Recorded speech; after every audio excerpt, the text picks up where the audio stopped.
தொழுகைக்காக நடந்து செல்கிற ஒழுக்கங்களுடைய தொடர்ச்சியில் ஷேக் சாலிஹ் அல் ஃபௌசான் ஹபிதஹுல்லா ஒரு மஸ்ஜிதுக்குள் நுழைந்த பிறகு எப்படி இருந்து கொள்ள வேண்டும் என்று சொல்லிக்கிறார். மஸ்ஜிதுக்குள் ஒரு நுழைந்த பிறகு 2 ரக்காயத் தஹியத்துல் மஸ்ஜித் தொழுத பிறகு அவர் உட்கார்ந்த பிறகு அவர் தொழுகையை எதிர்பார்த்து அல்லாஹ்வுடைய திக்ருகளில் ஈடுபட வேண்டும். குர்ஆன் ஓதுவது அல்லது தஸ்பீஹாத்துகள், திக்ருகளை ஓதிக்கொண்டிருப்பது, இதில் ஈடுபட வேண்டுமே தவிர வீணான வெட்டியான காரியங்கள் அல்லது உலக பேச்சுக்களை உள்ள உட்கார்ந்துருக்கிறவங்கள்ட்ட பேசி கொண்டிருப்பது, இந்த காரியங்களில் ஈடுபடக்கூடாது. இதில் குறிப்பாக ஆண்கள் ஓரளவுக்கு நாம் அறிந்த வரைக்கும் மஸ்ஜிதுக்குள்ளே போன உடனே ஆண்கள் பெரும்பாலும் அமைதியாக உட்கார்ந்துருப்பாங்க, அல்லது சிலர் திக்ருல உட்கார்ந்துருப்பாங்க, சிலர் குர்ஆன் ஓதிக்கிட்டு இருக்கிறாங்க. ஆனால் நம்ம அறிந்த வரைக்கும் அதிகமாக பெண்கள் மஸ்ஜிது பகுதியில் தொழுகைக்காக வந்திருக்கக்கூடியவங்க, அவங்க அங்கே வந்திருக்கக்கூடிய பெண்களோடு ஏதாவது பேசி கொண்டிருக்கிறாங்க. பல விஷயங்களை அதை நாம் அறியும். சப்தமும் வெளிப்படுது. பெண்கள் பகுதியிலிருந்து அங்கே உள்ள பொறுப்பாளர்கள் பேசிக்கொண்டே இருக்கிறாங்க. தொழுகையில் அங்கே சுன்னத் தொழுதுகிட்டு இருக்கிறவங்களுக்கு இடையூறாக இருக்குது அப்படிங்களா நமக்கு புகார்கள் வருது. அப்போது இது பெண்கள் பலர் அதில் கவனம் இல்லாமல் இருக்கிறாங்கன்னு தெரியும். போன பிறகு தொழுகையில் ஈடுபடுறது, சுன்னா தொழுவது அல்லது திக்ருகளில் உட்கார்ந்துருப்பது அல்லது குர்ஆன் ஓதுவது, இந்த மாதிரியான விஷயங்களை உட்கார்ந்து பேசி இதுதான் இருக்கணும். உலக பேச்சுக்களை பேசி கொண்டிருப்பது பல பெண்களுக்கு சந்திப்புக்கான இடமாக மஸ்ஜிது மாறுது. என்ன, நம்ம அங்கே சந்திச்சுக்கலாம், பேசிக்கலாம், மஸ்ஜிதுக்கு வருவீங்க, ஃபோன்லேயே அவங்க பேசி வச்சுட்டு வராங்க, சேட் பண்ணி லெட்ஸ் மீட் இன் மஸ்ஜித் அப்படின்னு சொல்லிட்டு அங்கே என்ன புடவை கட்டியிருக்கீங்க, என்ன சுடிதார், என்ன புதுசாக ட்ரெஸ் இருக்குது, அங்கே போட்டுட்டு வாங்க, அங்கே பார்த்துக்கலாம். எங்கே மஸ்ஜித் தான் அதுக்கு இடம். அதுவும் சில நேரங்களில் இந்த நிகழ்ச்சிகள் ஏதோ ஏற்பாடு ஆகிடுச்சு, ஒரு செட்டப்பாக ஒரு அம்சமாக உட்காந்து ஒரு கொஞ்சம் ரிலாக்ஸ் அப்படின்னு சொல்லிட்டு பூலாம் கட்டுறக்கு எடுத்து வந்துடுறேன். பூ கட்டுறக்கு வர்ற வழியில் வாங்கிட்டு வந்துடும், உட்காந்து கட்டிக்கிட்டு இருக்கிறது, இந்த மாதிரி பேன் பார்க்குறது, இந்த மாதிரி ஈத்திகாப்புங்கிற பேரில் உட்காந்துட்டு சில மஸ்ஜிதுகளில் பெண்கள் பிரச்சனை என்னன்னா நிறைய புகார்கள். பாவம் அங்கே உட்கார்ந்துருக்கிற ஈத்திகாப்பில் இருக்கிற பெண்களுக்கு நிம்மதி இல்லாமல் அவங்க இபாத் செய்ய முடியல. இப்போ கூட ஊட்டியில் போன வருடம் பெண்கள் ஏத்திகாப்பு இருந்தாங்க, இந்த வருடம் ஏத்திகாப்புக்கு இருக்க அனுமதிக்க கூடாதுன்னு சொல்லிட்டு மஸ்ஜித் நிர்வாகம் முடிவு பண்ணாங்க. அவங்களுக்குள்ளே ஒரு 2 விதமாக கருத்து வந்துச்சு. ஏன்னா போன வருஷம் ஒரே மேலே இருந்து ஒரே ஏத்திகாப்பு இருக்கிற பெண்கள், அவங்க பெண்கள் அந்த தங்கியிருக்கிற பெண்களுடைய பிரச்சனை அப்படின்னு சொல்லிட்டு ஒரு பிரச்சனை, அதில் இடத்தை பிடிக்கிறதுல இது எனக்கு உனக்கு அதில் ஒரு போட்டி, அது இதில் பிரச்சனை, நீ உனக்கு தான் மஸ்ஜித் சொந்தமா, இதெல்லாம் என்னவா குழாயடியில் தண்ணி பிடிக்கிறதுக்கு உனக்கு மட்டும்தான் பைப்பு சொந்தமாங்கிற மாதிரி சில பிரச்சனைகள்லாம் பெண்கள் மத்தியில் அது என்ன இந்த மாதிரி ஒரு மேலே பிரச்சனையாகவே இருக்குது அப்படிங்கிற மாதிரி ஆகி இந்த இடம் ஈத்திகாப்புக்கு பெண்களை அனுமதிக்க வேண்டாம் அப்படிங்கிற மாதிரி ஒரு முடிவெல்லாம் இந்த போன ரமதானில் அந்த மாதிரி பேச்சு அடிபட்டுச்சு. அப்போ சிலர் நாங்கள் ரொம்ப இதாக இருந்துக்கிறோம், சிலர் தான் அந்த மாதிரி தப்பு செய்கிறாங்க, அவங்களுக்கு நீங்கள் அட்வைஸ் பண்ணுங்கள், பயானில் சொல்லுங்கள் அப்படின்னு சொல்லி நாம் சொல்லி அப்புறம் ஈத்திகாப்பை அனுமதி கொடுத்து, ஆனாலும் அந்த ஒரு அந்த ஆதாபு ஒழுக்கங்களை சிலருக்கு அந்த அறிவு இல்லாமல் சாதாரண வீடு மாதிரி நடந்து கொள்ளக்கூடிய நிலையையும் நம்ம அறியணும். அது ஒரு கவலைக்குரிய விஷயம். ஏன்னா அங்கே இருக்கிற செய்யக்கூடிய பெண்களால் கூட அதை நம்ம செய்ய முடியாமல் ரொம்ப தொந்தரவாக இருக்குது. தொடர்ந்து பேசிக்கொண்டே இருக்கிறாங்க, ஏதாவது வீட்டு கதைகள்லாம் பேசிகிட்டு இருக்கிறாங்க, வெளியில் நடக்கிறதெல்லாம் பேசிகிட்டு இருக்காங்க, ஊர் கதைகள் பேசுகிறாங்க, இப்படின்னு சொல்லிட்டு தொழிலுக்காக வந்திருக்கிற நேரத்தில் இப்படி பல விதமான விஷயங்கள் பெண்கள் சிலர் மஸ்ஜிதுகளில் நடந்து கொள்கிறாங்கன்னு நமக்கு புகார்கள் வரும். இப்போ இது எல்லாமே மஸ்ஜிதுடைய ஆதாபு விஷயத்தில், கடைபிடிக்க வேண்டிய ஒழுக்க விஷயத்தில் ரொம்ப பலவீனமான குறைபாடு உள்ள விஷயம். அந்த மாதிரி சில பெண்கள் இருந்தால் நம்ம அழகான முறையில் மென்மையான முறையில் நம்ம சொல்லணும். எப்படி ரசூல் ஸல்லல்லாஹு அலைஹி வஸல்லம் கிராமவாசி ஒருவர் மஸ்ஜிதுக்குள்ளே சிறுநீர் கழிக்கும் போது சஹாபாக்களுக்கு கோபம் வந்தபோது கூட ரசூல்லா அவங்களை எல்லாம் அமைதிப்படுத்திட்டு அந்த மனிதர் அவருக்கு தேவை முடிக்கட்டும்னு சொல்லிட்டு கூப்பிட்டு, இது மஸ்ஜித், இது அல்லாஹ்வுடைய வீடு, இது அல்லாஹ்வை தொழுவதற்கும் திக்ர் செய்வதற்கும் உள்ள இடம் அப்படின்னு சொன்னாங்களா, அதுபோல் நாம் அதில் கொஞ்சம் மூத்தவர்களாக இருக்கக்கூடியவங்க அந்த பெண்களுக்கு அறிவுரை சொல்லணும்.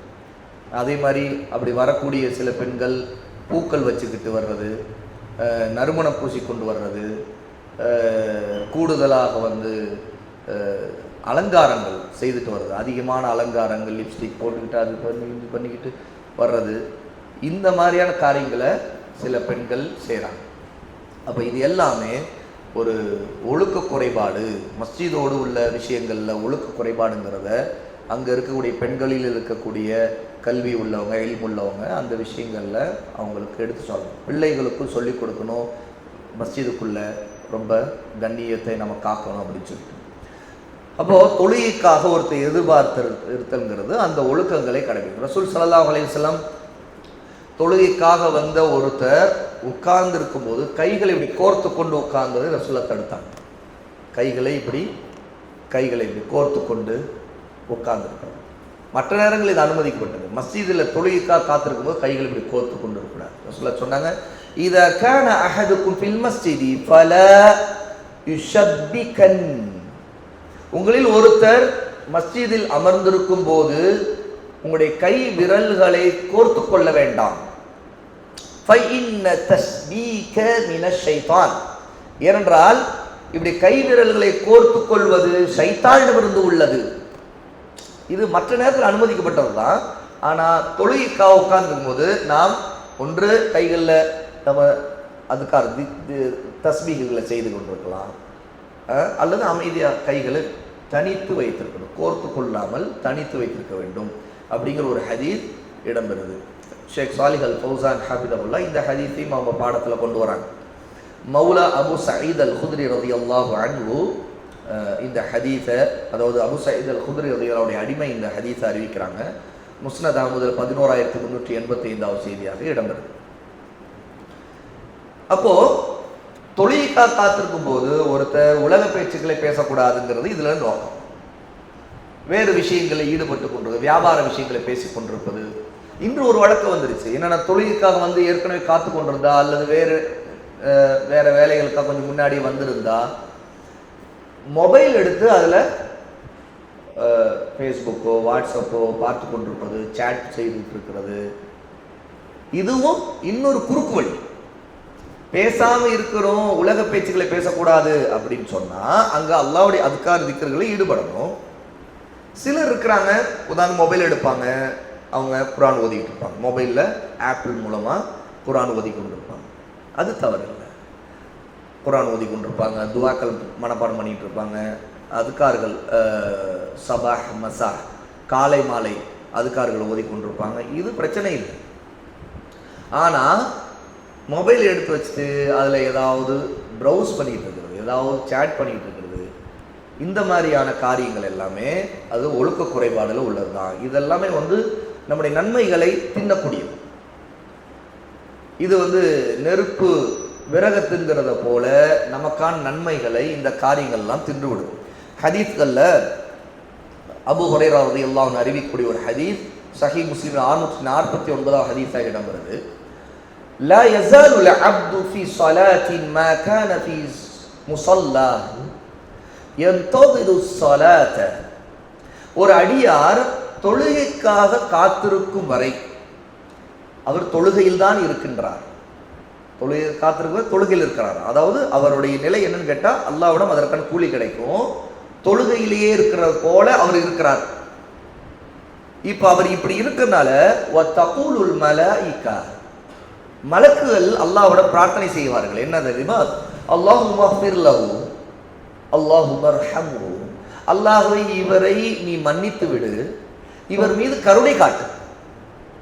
மஸ்ஜிதில் உட்கார்ந்திருக்கிற தொழுகைக்காக காத்திருக்க கூடியவருக்கு இந்த துவா இருக்கு. யாருடைய துவா? யாருடைய துவா? மலக்குகளுடைய துவா. ஆகதான் ஒருத்தர் மஸ்ஜிதில் எதுவுமே செய்யாமல் அமைதியாக தொழுகைக்காக வெயிட் பண்ணி காத்துக்கிட்டு இருக்காரு அப்படின்னாலே அதற்கு அல்லாஹ்வோட கூலி இருக்குது. இன்னும் மலக்குடைய துவா கிடைச்சது. தொழுகைக்காக காத்திருப்பதே மலக்குடைய துவாவை நோக்கணும். எப்படி? ரெண்டு விஷயத்தை கேட்குறாங்க. அல்லாஹும்ம ஃபிர் லஹு, அல்லாஹ்வே இவரை மன்னித்து விடு, அல்லாஹும்ம அர்ஹம்ஹு, அல்லாஹ்வை இவர் மீது கருணை காட்டு. இது எது வரைக்கும்? ஹத்தா யன்ஸரிஃப அவ் யுஹ்திஸ, எது வரைக்கும் என்றால் அவர் அந்த இடத்தை விட்டு எழுந்து போகும் வரைக்கும், அல்லது அவருக்கு சிறுதொடக்கு ஏற்படும் வரைக்கும். அப்படின்னா என்ன? அவருக்கு அவருடைய ஒது முறிகின்ற காலம் வரைக்கும். அப்போ அவர் காத்துக்கிட்டு இருக்கார். ஒது முறிஞ்சிருச்சுன்னா அந்த துவா நின்றும், மலக்கள் கேட்டுக்கிற துவா நின்றும். திரும்ப அவர் ஒது செய்துட்டு வந்து வெயிட் பண்ணணும். ஆனால் அவர் அந்த இடத்துல உட்கார்ந்து காத்து கொண்டிருக்கிறார். அதுக்காகவே அவர் வெயிட் பண்ணிட்டு இருக்காருன்னா, அவர் ஒதுவோடு இருக்கிறார் அப்படின்னா மலக்குகள் அவருக்காக துவா கேட்பார்கள் அப்படின்னு ரசூல் ஸல்லல்லாஹு அலைஹி வஸல்லம் சொல்றாங்க. அப்போ அப்படிப்பட்ட துவா ஒருத்தர் கிடைக்கணும்னா என்ன செய்யணும்? அவர் அமைதியாக இருக்கணும், அதுக்காகவே ஈடுபடலாம். ஆனால் வேறு பேச்சுக்களை பேசி கொண்டிருப்பதெல்லாம் நல்ல பழக்கம் இல்லை. மொபைலில் நோண்டி கொண்டிருப்பது, சேட் செய்வது, இதெல்லாம் நல்ல பழக்கங்கள் இல்லை. அந்த துவாவுக்கு உரியவராக அவர் ஆகாமலும் ஆகலாம். அல்லாஹ் மிக அறிஞ்சவர். இப்போ தொழுகை காத்துக்கிட்டு ஒரு இகாமத் சொல்லப்படுது. இப்போ என்ன நடக்கும்? முஅத்தின் கத் காமத்தி ஸலாஹ், தொழுகை ஆரம்பமாகிவிட்டது என்று அவர் சொல்லும்போது ஒருத்தர் எழார். இது ஒரு சுன்னா. முஅத்தின் அல்லாஹ் அக்பர் அல்லாஹ் அக்பர்னு சொன்ன உடனே எழணுங்கிறது அவசியம் இல்லை. சுன்னா என்னன்னு கேட்டால், சஹாபா ரலியல்லாஹு அன்ஹும் கத் காமத்தி ஸலாஹ் அப்படின்னு முஅத்தின் சொன்ன பிறகு தான் எழுவார்கள். அதிலும் குறிப்பாக இமாமை பார்த்த பிறகு எழுது போவார். இமாம் வந்ததை பார்த்த உடனே இமாமை ஏன்னா பொதுவாக ரசூலுல்லாஹ்வுடைய வழக்கம் என்னன்னு கேட்டால், அந்த கத் காமத்தி ஸலாஹ் சொல்லும்போது ரசூல்லா கடந்து போவாங்க. உடனே ரசூல்லாவை பார்த்துட்டு சஹாபா எழுவார். அதுபோல் இமாமை பார்த்தவுடன் எழுந்து விடுவது இது ஒரு சுன்னா. அப்போ கத் காமத்தி ஸலாஹ் சொன்ன பிறகு எழுவது. ஒருத்தர் அதற்கு முன்னாடி எழுந்தாலும் குற்றமாகாது. ஆனாலும் இது ஒரு சிறந்த ஒன்று அப்படின்னு ஷேக் சாலிஹ் அல் ஃபௌசான் இது சம்பந்தமான ஆதாரங்களை கொண்டு நமக்கு குறிப்பிடுறாங்க. இதில் சிறந்தது முதல் வரிசை. நிற்கும்போது ஒருத்தர் வரிசையில் நேராக நெருக்கமாக நிற்க வேண்டும். அதில் சிறந்தது முதல் வரிசையிலே ஒருத்தர் நிற்பதற்கு ஆர்வம் காட்ட வேண்டும். அதற்காக காத்து கொண்டிருப்பது. யார் காத்து கொண்டிருக்காரு அவர் தானே முதல் வரிசையில் நிற்க முடியும். கடைசியில் வராரு, அவசரத்தில் ஓடி வராரு, அவர் முதல் வரிசையில் நிற்க முடியுமா? இருக்காது. அப்போது பாருங்க, ரசூல் ஸல்லல்லாஹு அலைஹி வஸல்லம் சொல்கிறாங்க, அபூ ஹுரைரா ரலியல்லாஹு அன்ஹு அறிவிக்கக்கூடிய புகாரியில் 590வது ஹதீஸில், லவ் யஅலமுன் நாஸு மா ஃபின் நிதாஇ வஸ்ஸஃபில் அவ்வலி ثم لم يجدوا إلا أن يستهموا عليه لأستهموا. அதான் சொல்வது, அதாவது பாங்கு சொல்வது, இன்னும் முதல் வரிசையில் சஃபில் முதல் வரிசையில் நிற்பது, இதனுடைய சிறப்பை மக்கள் அறிந்து கொண்டால் அவர்கள் சீட்டு குலுக்கி போட்டு அந்த இடத்தை அடைவதற்கு முயற்சி செய்வார்கள். எல்லாரும் முன்னாடி வந்து நின்று இருக்காங்க, யார் நிற்கிறது அப்படின்னா, சரி சீட்டு குலுக்கி போடுவோம். எல்லாம் ஒரே சமயத்தில் வந்துட்டாங்க, சரி யார் நிற்க, சீட்டு குலுக்கி போட்டு இருக்கிற இடத்துல முதல் வரிசையில் இவங்க பேர், யாருடைய பேர் வைப்போம். அதுக்காக அந்த அளவு முயற்சி பண்ணுவாங்க. அந்த நன்மை அவ்வளோ இருக்குது, அந்த நன்மை விடக்கூடாதுங்கிறது. சுப்ஹானல்லாஹ், அல்லாஹ் நம்ம எல்லாம் மன்னிக்கணும். பல நேரங்களில் நம்ம இந்த சுன்னாவை இந்த நன்மையை அடையிறதில்லை. ஏன்னு கேட்டால் அந்த முதல் வரிசையின் சிறப்பை நாம் அறியவே இல்லை. மக்கள் அதிகமானவர்கள் அறியவே இல்லை. அறிந்தவர்கள் தாமதத்தின் காரணமாக அவர்கள் அதை விட்டு விடுகிறார்கள். ரசூலுல்லாஹ் இந்த ஹதீஸில் 2 நன்மைக்கும் சீட்டு குலுக்கி போடுவதை குறிப்பிடுறாங்க. ஒன்று பாங்கு சொல்வது. பாங்கு சொல்வதுடைய நன்மை ஒருத்தர் தெரிஞ்சுக்கிட்டாங்கன்னா, நான் ஒவ்வொருத்தரும் போட்டு போடுவாங்க. யார் சொல்ல விடுறது? சரி சீட்டு குலுக்கி போட்டு யாருடைய பேர் வருதோ அவங்க பாங்கு சொல்லட்டுன்னு சொல்லுவாங்களாம் மக்கள். ஆனால் மக்கள் யாரும் பாங்கு சொல்கிறதுக்கு போட்டி போடுறதை பார்க்குறோமா? உலக விஷயங்களுக்கு எத்தனை விஷயங்களை போட்டினர். ஒருத்தர் வீடு வாங்கிட்டாருன்னா அவரை மாதிரி அந்த வீட்டோட சூப்பர் வீடு நான் வாங்குறேன். ஒருத்தருக்கு அவர் ஒரு பைக் வாங்கினாரா, அந்த பைக்கோட சூப்பர் பைக் வாங்கணும் போட்டி. அல்லது ஒருத்தர் ஒரு வியாபாரம் பண்ண, அந்த வியாபாரத்துக்கு பீட் பண்ணணும், அவரை விட அதிகமாக சம்பாதிக்கணும். அதில் ஒரு பெண் ஒரு ட்ரெஸ் எடுத்தாங்க அப்படின்னா அந்த ட்ரெஸ் நாமளும் வாங்கணும். இப்படி பார்த்தீங்கன்னா உலக விஷயங்களில் மக்கள் அதிகமாக போட்டிக்கு போடுறத பார்க்கணும். எத்தனை பேர் இப்போ நாம் இதே நம்ம வகுப்புக்கு முதலில் யார் வருவதுன்னு போட்டி நடக்குதா? ஏதாவது மசாலா போட்டி நடந்திருக்கலாம், எனக்கு தெரியல. முதலில் யார் வருவது? 3 மணிக்கு வகுப்பை ஆரம்பிக்கிறோம் அப்படின்னா 3 மணியா முதல்ல யார் வந்து உட்கார்ந்துருக்கிறது அப்படின்னு போட்டி நடக்குதா? ஏதாவது ஆண்கள்கிட்ட முதல்ல கேட்குறேன், அந்த மாதிரி போட்டி ஏதாவது நடக்குதா? யாராவது அந்த மாதிரி உங்களுக்குள்ள யார் ஃபஸ்ட்டு வர்றதுன்னு பார்த்து நாங்கள் வந்துகிட்டு இருக்கிறோன்னு யாராவது இருந்தால் சொல்லுங்கள். மாஷா அல்லாஹ், அது ஒரு பெரிய அற்புதம்லாம். அதெல்லாம் நம்ம வாழ்க்கை, இந்த உலக வாழ்க்கையில் இதெல்லாம் கேட்டு தெரிஞ்சுக்கணும். பெண்களில் யாராவது இருக்கீங்களா?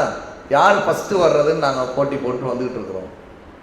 மாஷா அல்லாஹ், ஒரு 2 பேர் இருக்கிறாங்க, போட்டி போட்டு வந்துட்டு இருக்காங்க, யார் ஃபஸ்ட்டு வர்றது அப்படின்னு சொல்லி. இந்த ஃபஸ்ட்டு யார் வர்றதுன்னு இருக்கிறவங்க எப்பவுமே அந்த யார் வராங்களோ நாம் 2 ஒன்றா போகலான்னு நினச்சி மட்டும் வந்துடாதீங்க. ஒன்றா போகலாம் அப்படின்னு நினச்சிருங்க. இதே மாதிரி போட்டிகளே இருங்க. இந்த ஒன்றா போகலான்னு நினச்சாலும் உருப்படுறது. ஒன்றா வாக்கிங் போவோமா அப்படின்னு நிறைய கதை நடக்கும். அவங்க தான் போகவே மாட்டாங்க. கிடைச்சி ஒன்றா அவர் வரல, நான் வரல, என்னங்க ஒன்றா சாப்பிட போகலாம், அதில் மட்டும் கரெக்டாக போயிடுவாங்கல்ல. பெரும்பாலும் ஒன்றா சாப்பிட போகலாம், கல்யாணத்துக்கு ஒன்றா போகலாம், அதெல்லாம் கரெக்டாக. ஏன்னா கல்யாண விருந்துக்கு ஒன்றா போகலாம், என்னது எல்லாமே சாப்பாடோடு சம்மந்தப்பட்டதாக தான் இருக்குது. சாப்பாடு, அப்புறம் ஷாப்பிங்க்கு ஒன்றா போகலாம், ஷாப்பிங்க்கு ஒன்றா போகலாம். அதுலேயும் குறிப்பாக ஹஸ்பண்ட் ஒய்ஃப் 2 பேரும் ஒன்றா போகலான்னு கேட்டால் அதில் மனைவியாக இருக்கிறவங்க எங்கே வந்துட்டீங்களா, கிளம்பிட்டீங்களா அப்படின்ட்டு இருப்பாங்க. இது யதார்த்தமாக, ஏன்னா அவங்க அந்த ரெஸ்பான்சிபிலிட்டி அவ்வளோ பர்ஃபெக்டாக இருப்பாங்க. ஏன்னா ஷாப்பிங் போகிறோம், இது வாங்கணும், இவ்வளோ லிஸ்ட் இருக்குது, இந்த இடத்துக்கு போகணும், லேண்ட்மார்க்கில் நோட் பண்ணி வச்சு லொக்கேஷன்லாம் தெளிவாக வச்சு ஷாப்பிங் பண்ணுறது, என்னென்ன பொருள் வாங்கணும். அப்போ அது எவ்வளோ அதுல எல்லாம் வந்து மக்கள் எவ்வளோ ரொம்ப கவனமாக பொறுப்பாக ரொம்ப நல்ல பிள்ளைங்களா இருக்கிறவங்க இருக்கிறாங்க. இதுலெல்லாம் வந்து எந்த குறையும் இல்லாமல் நடந்துக்கிறாங்க. அதனால் இந்த ஒன்றா போகிறதுல இதுதான் கரெக்டாக. இந்த கிளாஸுக்கு ஒன்றா போகலன்னா ஒருத்தர் இன்னொருத்தர் பீட் பண்ணி போகிறதுக்கு போட்டி போட்டால் பரவாயில்ல. ஆனால் ஒன்றா போகலான்னு மட்டும் இருந்துட்டீங்கன்னா அப்புறம் என்ன வந்து 2 பேரும் ஒன்றா போகலான்னு 2 பேரும் டிலே ஆரம்பிச்சிருங்க. அப்புறம் நீங்கள் 2 பேரும் சேர்ந்து இன்னும் 2 பேர்கிட்ட போட்டி போடணும். அப்போ தான் வந்து அது சரியாகும். அதில் கூட ஒருத்தரை நம்பிட்டுலாம் வந்து போட்டிக்கெலாம் இறங்கவே கூடாது. ரன்னிங் ரேஸில் ஒருத்தரை நம்பிக்கிட்டு நாங்கள் 2 பேரும் ஒன்றா தான் நாங்கள் போய் ஃபஸ்ட் ப்ரைஸ் வாங்க போகிறோன்னு சொல்லிட்டு ரன்னிங் ரேஸில் ஓட முடியுமா? அது எப்படி நடக்கும்? அது நடக்காது, ஒழுங்காகவே நடக்காது. ஆகவே நன்மையான காரியங்களுக்கு போட்டி நடக்கணும். ஆகவே ரசூல் ஸல்லல்லாஹு அலைஹி வஸல்லம் இதை ஆர்வம் ஊட்டுறாங்க. அந்த போட்டி நடக்கும். அந்த போட்டி எப்போ நடக்கும்னா அந்த நன்மையை அறிஞ்சாதான். அப்போ நம்முடைய வகுப்புக்கு இங்கே வர்றதுக்கு அந்த நன்மையை அதில் முதல் ஆளாக வந்து தாமதம் இல்லாமல் வந்து உட்கார்ந்தோடைய நன்மையை நீங்கள் அறிஞ்சிருந்தீங்கன்னா நீங்கள் உங்களுக்குள்ள எல்லாருக்கும் மத்தியில் போட்டி நடக்கும். ஆனால் இப்போ என்ன நடந்துருதுன்னு கேட்டால் வராமல் இருக்கல சில இடத்துல போட்டி இருக்கு. எப்படி? வீடியோ பார்த்துக்கலாம், ஒருத்தர் வீடியோ பார்த்துக்கலான்னு சொல்லிட்டான்னா அடடே ஆமாம் நல்ல ஐடியாவில், ஆமாம்மா ஆமாம் நானும் அடுத்த வாரம் ஒரு கமிட்மெண்ட் இருக்குது, ஒரு வேலை இருக்குது, வீடியோ பார்த்துக்கலாம். இப்படி வீடியோ பார்த்துக்கலான்னு யாரோ சிலர் பேசி வச்சுக்கிட்டு கொஞ்சம் தேவைன்னா நம்ம இப்படிலாம் வந்து கட்டடிக்கலான்னு சொல்லிட்டு சிலர் ஏதோ பேசிக்கிறாங்கன்னா நான் ஏதோ எனக்கு கசிஞ்சு தகவல் வந்துச்சு. அதனால் என்ன ஆச்சு தெரியுமா? எனக்கு போன வாரம் வந்தோன்னே அப்படியா பேசிக்கிட்டாங்கன்னா இதுக்கு முன்னாடியே டிஸ்க்ளைமர் சொல்லி தான் அறிவித்தேன். ஞாபகம் இருக்கா உங்களுக்கு? இந்த வீடியோஸ் வந்து யூடியூப்பில் அஜ்வா அகாடமி யூடியூப்பில் போடுறேன், ஆனால் டிஸ்க்ளைமர் நான் சொன்னேன், இதை பார்த்துக்கலான்னு வகுப்பு வராமல் இருந்துடாதீங்க அப்படின்னு. ஆனால் இப்படி ஒரு வழி இருக்குன்னு சிலருக்கு தெரிஞ்சிருக்குது. அவங்க என்ன நினைச்சாங்க, டிஸ்க்ளைமர்லாம் உங்களுக்கு காதில் கேட்கல, அதெல்லாம் பொறுப்பட்டுல, சரி வீடியோ பார்த்துக்கலாம், கிளாஸ் தானே அப்புறம் பார்த்துக்கலாம் அப்படின்னு என்னாங்களாம். அப்போ நான் உடனே இதை தெரிஞ்சோன்னு சொன்னேன், அப்படின்னா வீடியோவை அப்லோட் பண்ண வேண்டாம் அப்படின்ட்டு. போன வாரம் வீடியோ இன்னும் வந்திருக்காரு, கவனிச்சிங்க தானே? ஆமாம் வீடியோ வரல, அப்லோட் பண்ணல நான். சரி அப்போ என்ன ரெக்கார்டிங் பண்ணி என்ன பண்ணுறது? நான் சொன்னேன் சரி நிர்வாகிகிட்ட சொன்னேன், சரி ஒரு மாதம் தள்ளிட்டு அப்புறம் அப்லோட் பண்ணிக்கலாம், எல்லாத்தையும் அப்படி இருக்கட்டும், ஒரு மாதம் தள்ளி அப்லோட் பண்ணிக்கலாம் அப்படின்னு சொல்லிட்டு அப்படி தான் அப்லோட் பண்ணி வைக்கணும். ஷெடியூல் போட்டு அப்லோட், ஒரு மாதம் ஷெடியூல் போட்டு வச்சுட்டேன். அந்த வீடியோஸை அப்லோட் பண்ணி ஷெடியூல்லேயே வந்து அடுத்த மாதம் இந்த தேதியில் இந்த நேரத்தில் பப்ளிஷ் ஆகட்டும்னு சொல்லிட்டு. என்கிட்ட மனசில் வந்து இந்த மாதிரி ஏதோ ஒரு குறுக்கு வழி கிடைக்காதான். ஏற்கனவே நம்ம படிச்சுட்டு இருந்தே ஒரு குறுக்கு வழி தான், இதுவே ஒரு குறுக்கு வழி.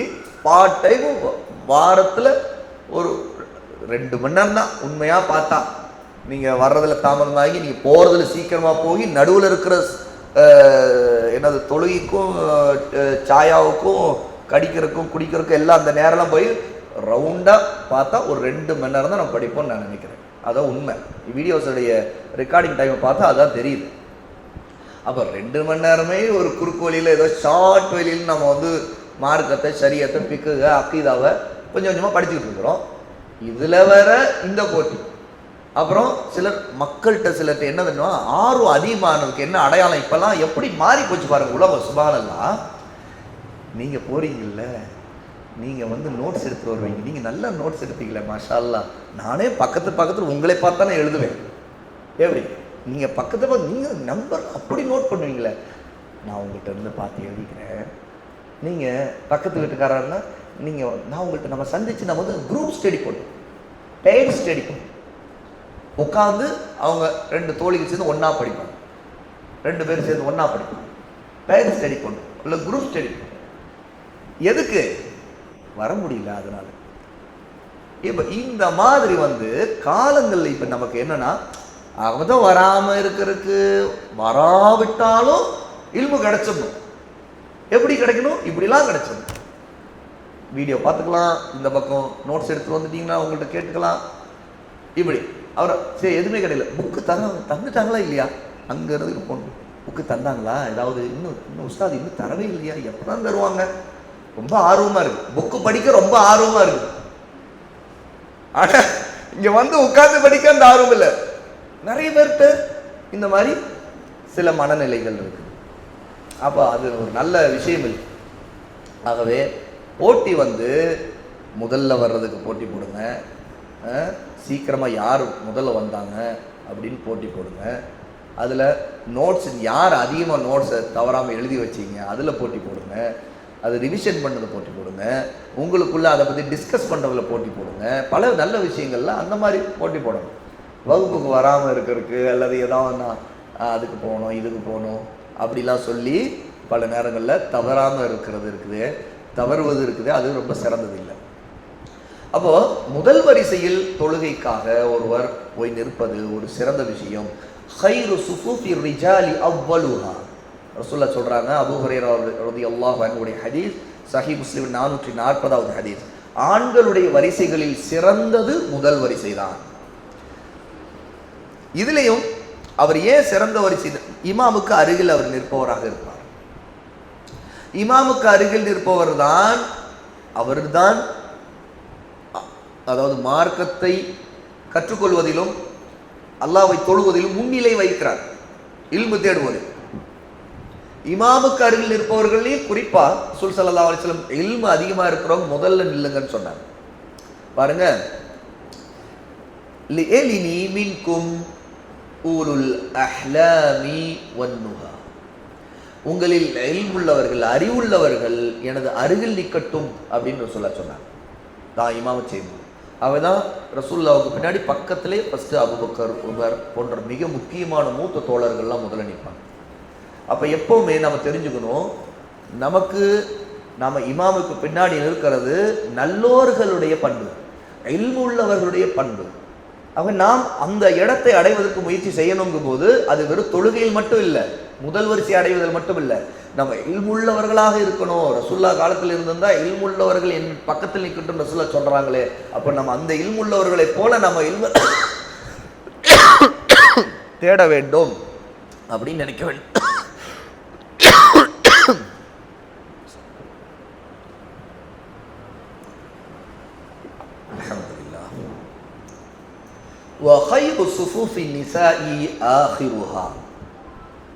பெண்களுடைய வரிசைகளில் சிறந்தது இறுதியானது. ஏன்னா அவர்கள் தொழுகைக்கு மஸ்ஜிதுக்கு வெளியேறி போவதுங்கிற நிலை இருக்கும்போது வீட்டுடைய பொறுப்புகள் எல்லாமே அவங்களுக்கு இருக்கும் சூழலால் அவங்களுக்கு முதல் வரிசையில் போய் இருப்பது, அதற்காக காத்திருப்பது, இதெல்லாம் அவங்களுக்கு தகுதியானது. ரசூல் அது விரும்பவும் இல்லை. ஏன்னா அது ஒரு சில சமயங்களில் ஃபித்னா, அது ஃபித்னா பலவிதமான ஃபித்னாவும், வீட்டுக்குள்ளே ஃபித்னாவாகும், வெளியிலே ஃபித்னாவாகும். வீட்டுக்குள்ளே பலவிதமாக ஃபித்னாவாங்க. உதாரணத்துக்கு இந்த பெண்ணு சீக்கிரம் மஸ்ஜிதுக்கு போய் அங்கே உட்காந்துக்கிறான் அப்படிமா.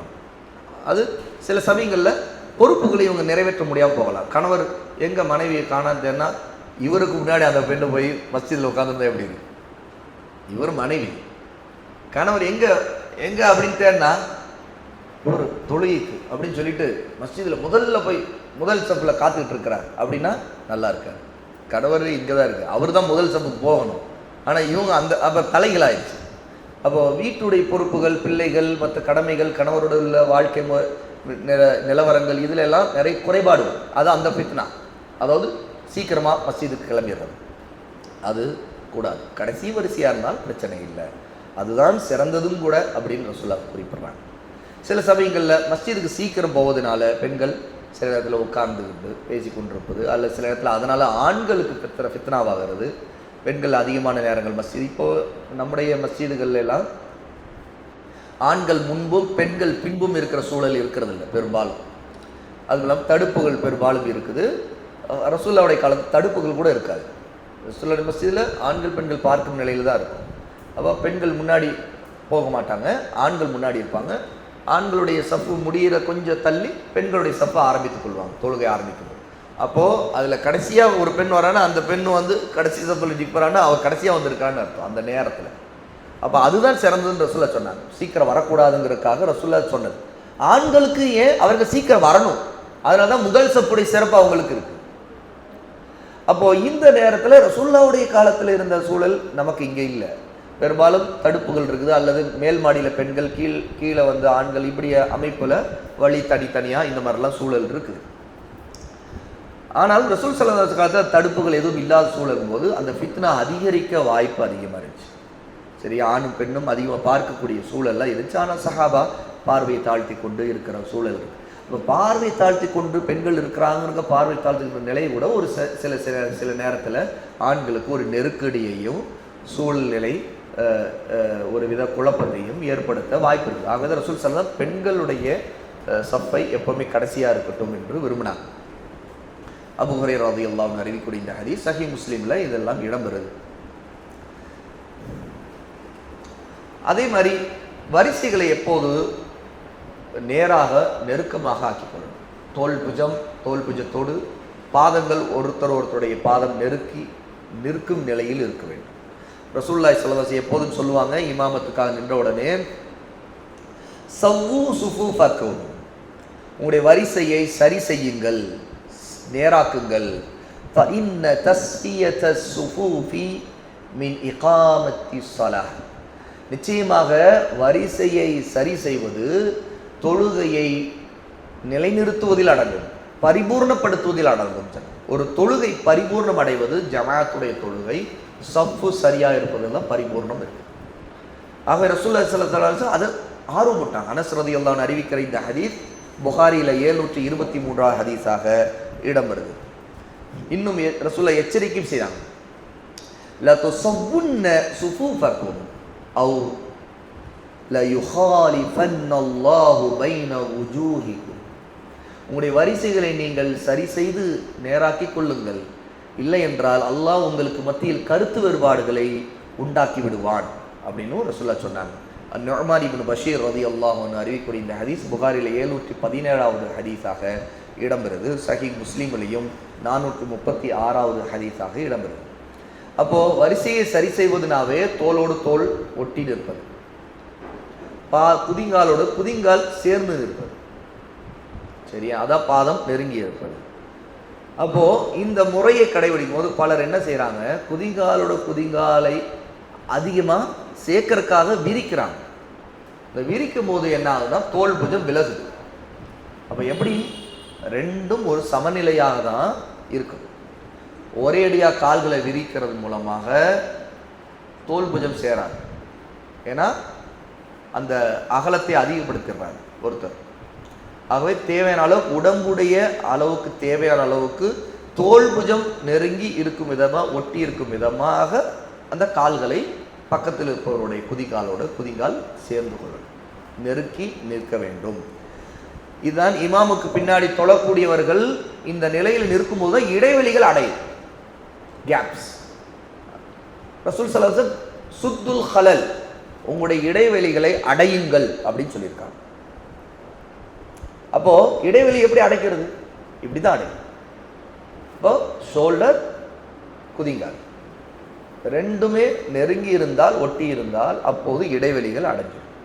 அப்படிதான் நிற்கணும். இல்லைன்னா விரிஞ்சிருந்தா இடைவெளியோடு இருக்கும். இது சஃபுடைய ஒழுக்கத்துக்கு முரணானது. இப்படி இருந்தால் மக்கள் அல்லாஹ் தஆலா அவங்களுடைய நிலைமை எப்படி ஆக்கி விடுவான்னா, அவங்க கருத்து வேறுபாடுகளையும் மன வெறுப்புகளையும் இருப்பாங்க, தொழுவாங்க. ஆனால் எப்படி இருக்கும்? கருத்து வேறுபாடு.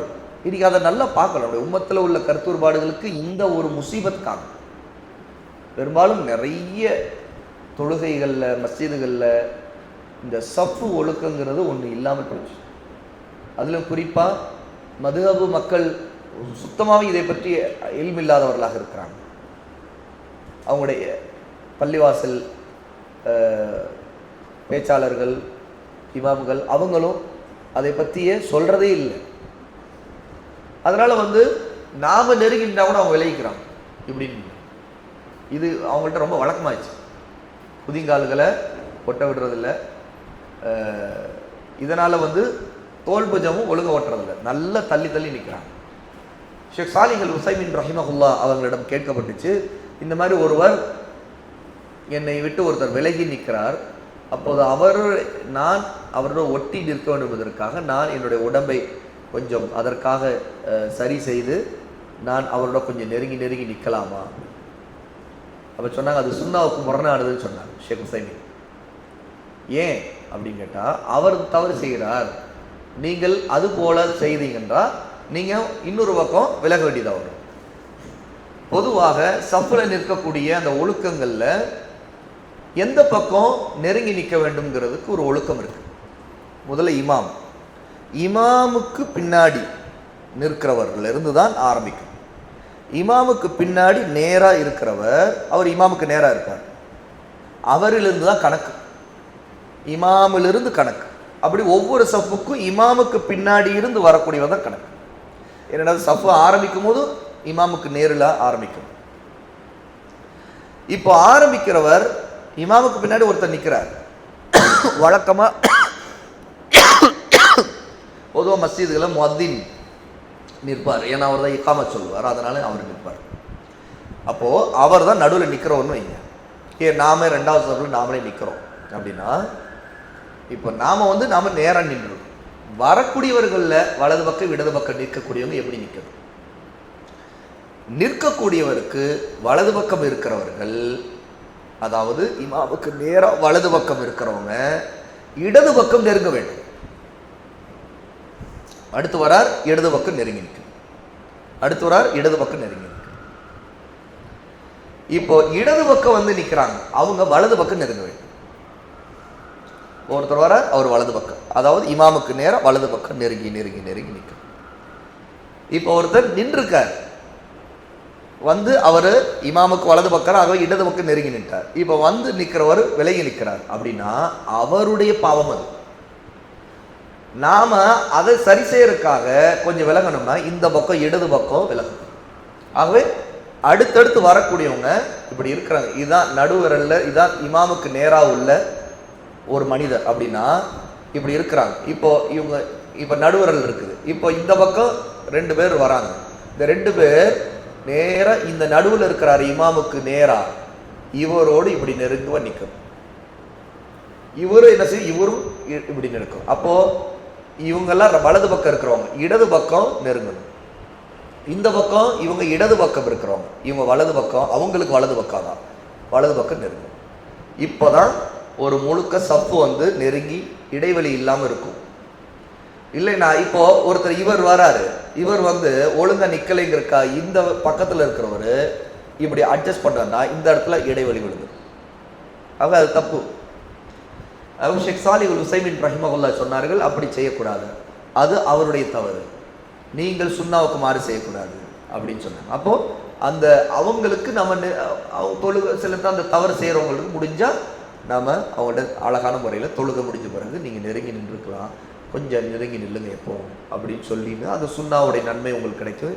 இடைவெளி வந்தால் அது சைத்தானுக்கு வழி கொடுக்குறது தான், சுன்னாவுக்கு மாறான விஷயம் அப்படின்னு அவங்கள்ட்ட சொல்லலாம். ஏன்னா இதெல்லாம் சைத்தானுக்கு நமக்கு மடிய கருத்து வேறுபாடு உருவாக்குறது சைத்தான் இதையெல்லாம் பயன்படுத்தும்.